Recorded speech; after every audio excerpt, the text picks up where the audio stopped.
Manaraka dia misy ny tenin'Andriamanitra izay atolotra ho an'ny ankohonana kristianina oabolana toko 12 andininy 20 no atolotra antsika. Oabolana toko 12 andininy 20 mivako toy izao aminaran'i Jesosy: misy mandefalefa teny tsy tsaroana ka tonga toy ny fanindron'ny sabatra, fa ny lelan'ny marina dia fanasitranana kosa. Averiko fandroany: misy mandefalefa teny tsy tsaroana ka tonga toy ny fanindron'ny sabatra, fa ny lelan'ny marina dia fanasitranana kosa. Zava-dehibe ny teny. Ny teny nentin'Andriamanitra namorona zao tontolo zao. Ny teny tonga nofo ka namonjen'Andriamanitra antsika ihany koa dia tsy iza fa Jesosy. Ny teny noentiny hampaherezana antsika.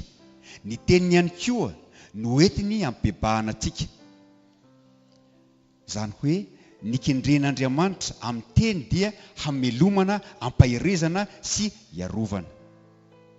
Misy araka ny teny eto izay mampiasa ny teny izay andratrana ny hafa, ka ilazany oabolana eto hoe misy mandefalefa teny tsy tsaroana ka tonga toy ny fanindron'ny sabatra.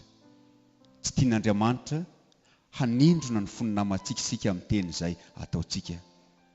Tsy tian'Andriamanitra hanafitohina ny namantsika sika amin'ny teny izay ataontsika.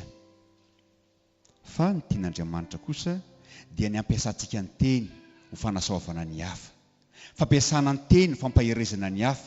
Fampiasana ny teny ho fampiorenana ny hafa. Ka dia hoy ny teny eto hoe fa ny lelan'ny marina dia fanasitranana kosa. Izany aoka ny teny izay ambarantsika amin'ny hafa, na amin'ny ankohonana zany, na amin'ny fianakaviana zany, na amin'ny namana zany, na amin'ny mpiara-mianatra, aoka mba ho teny fanasitranana, teny mampahery, teny mampiorina, teny manasitrana. Dia ny fanahy masina izay fanahy fitiavana ny hampahery antsika ka ahafahantsika miteny araka ny sitrapon'Andriamanitra, araka ny ambaran'i Petera hoe izy rehetra miteny dia aoka izy hiteny tahaka ny milaza tenin'Andriamanitra.